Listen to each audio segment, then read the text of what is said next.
আসসালামু আলাইকুম। সবাইকে শুভেচ্ছা জানাচ্ছি মাসুম মাহবুব। প্রিয় দর্শক, স্পষ্ট দেখছেন কিনা আমাকে একটু কমেন্ট করে জানাবেন। তারেক রহমান সাহেব মনে মনে ভালোবাসেন কাকে সেটা আমরা জানবো না, কিন্তু তিনি যে প্রধানমন্ত্রী চেয়ারে বসেন এটা টেকাতে হলে আমেরিকাকে ম্যানেজ করে চলতে হবে। দেখেন না, খলিলুর রহমানকে নিতে হয়েছে পররাষ্ট্রমন্ত্রী, বালসাল কেন নিচ্ছেন তিনি? কারণ আমেরিকার চাপ ছিল। তার ইচ্ছা ওনাকে না, আমি জানি তার ইচ্ছা কে ছিলেন, কিন্তু বাধ্য করছেন আমেরিকা, ওখানে ওনাদের ক্ষমতা বসতে দেবো না। তো আমি তো আগেই বললাম যে আমরা দরিদ্র দুর্বল দেশ। আমেরিকা ঠিক করে দেয়, ইরান তো মানেই নাই। ইরান মানছে যে কে হবে সর্বোচ্চ নেতা, ইরান ঠিক করে দিচ্ছে। আমেরিকা যাকে সবচেয়ে অপছন্দ করছে তাকে ইরান দিচ্ছে। এটা হলো বীরের জাতি রে ভাই, মাথা উঁচু করে বাঁচা আর বিড়ালের মতো বাঁচা তো এক জিনিস না। এখন পাকিস্তান এই যুদ্ধে জড়িয়ে একটা ভয়ঙ্কর দিকে নেবে। কি হবে শেষ পর্যন্ত? ইরান ভার্সেস মধ্যপ্রাচ্য বা ইরান ভার্সেস অল মুসলিম কান্ট্রি যুদ্ধ ছড়িয়ে পড়বে। আমেরিকা ইসরায়েল আস্তে করে সটকে পড়বে। দেখেন এই দিকে যাচ্ছে। এই জন্য তুরস্ক এই যুদ্ধ যেন না ছড়ায় বারবার এটা ট্রাই করছে, ইরানকে বোঝাচ্ছে, বাকিদেরকে বোঝাচ্ছে। আবার ইরান কি করতেছে? আরবের পানি শোধনাগারে হিট করছে, তেলের মধ্যে হিট করছে। আবার কেন ইরান বলছে তার বৈধতা ইরান দিচ্ছে কেন? যে আমার তো গুরুত্বপূর্ণ জীবন বাঁচানোর জায়গায় হাত দিচ্ছে ওরা, ওইখান থেকে তো আমি ওদের ওইখানেই মারবো। কেন আরব রাষ্ট্রগুলো আমেরিকা ইসরায়েলকে বলতে পারছে না যে তোমরা চলে যাও, আমাদের উপর হামলা হচ্ছে, তুমি তোমার যেখান থেকে পারো করো, আমাদের ভূমি থেকেই করছো কেন? কিন্তু আরবরা বলতে পারছে না। এইটা হলো তাদের সবচেয়ে বড় দুর্বলতা। রুশ গোয়েন্দা মাধ্যমগুলো তথ্য দিয়েছে, মানে এজেন্সি তথ্য দিয়েছে, ইরানের অ্যাটাকে নেতা কাকুর বাড়ির, যেখানে নেতা কাকুর লিডারশিপদের বাংকার ছিল, বাংকার, জীবন রক্ষার বাংকার, যেখানে সব লিডাররা অবস্থান করছিল, সেটা ধ্বংস হয়ে গেছে। কে বলছে? রুশ গণমাধ্যমের সূত্র ধরে, গোয়েন্দা বাহিনীর সূত্র ধরে রুশ গণমাধ্যম। তারা বলছে যে ইরান রাতে যে হাইপারসনিক মিসাইল মেরেছে, সেই হাইপারসনিকে ব্যাপক ক্ষয়ক্ষতি হয়েছে এবং প্রায় 100 ফুটের মতো যে টানেল সেখানে ক্ষতিগ্রস্ত হয়েছে। সেই লিডারশিপদের অবস্থান এখনো জানা যাচ্ছে না, তারা বেঁচে আছেন কি মরে গেছে। এবং নেতা কাকুর বাড়ির কোনো গণমাধ্যমের সাহস নেই এই মুহূর্তে সঠিক তথ্য দেওয়ার। তাদের ডাইরেক্ট বলা আছে কোনো তথ্য বাইরে দেয়া যাবে না, কিচ্ছু দেয়া যাবে না। সেই জন্য ওই দেশটির কোনো খবর এই মুহূর্তে আমরা ভিডিও আকারে দিতে পারছি না, খুব মামুলি আকারে পাওয়া যাচ্ছে, খুব মামুলি আকারে। ভেতরে কি চলছে সেখানকার সাংবাদিকরা বলছে, কিন্তু সেখানেও সেন্সর করা হচ্ছে।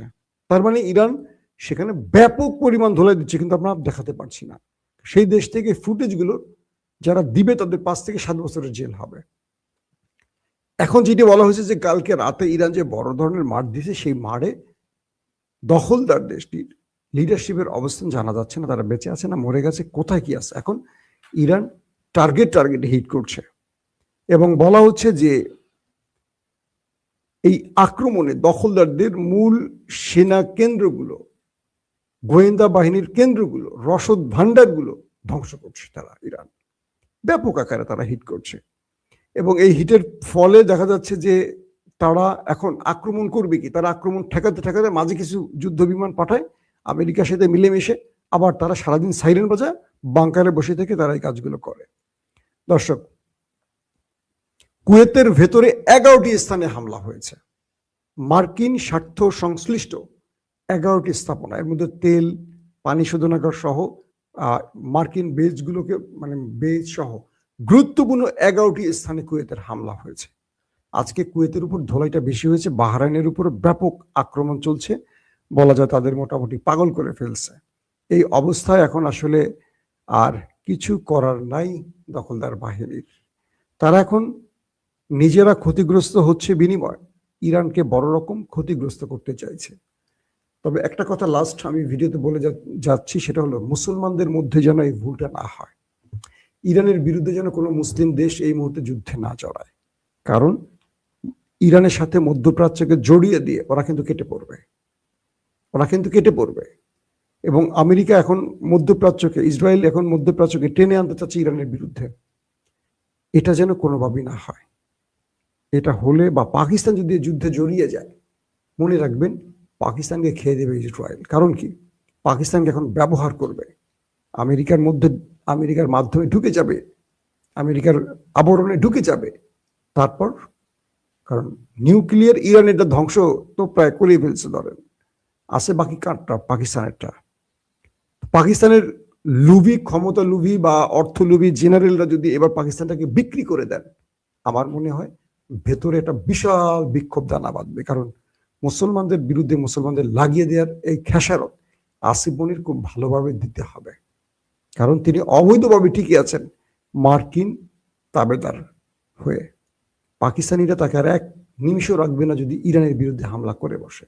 কারণ মুসলমানদের বিরুদ্ধে মুসলমানদের আক্রমণ এটা মুসলিম জাতিগোষ্ঠীকে ধ্বংস করে ফেলবে। এখন দেখার বিষয় আসলে কি হয় শেষ পর্যন্ত। প্রত্যেকে ভালো থাকবে।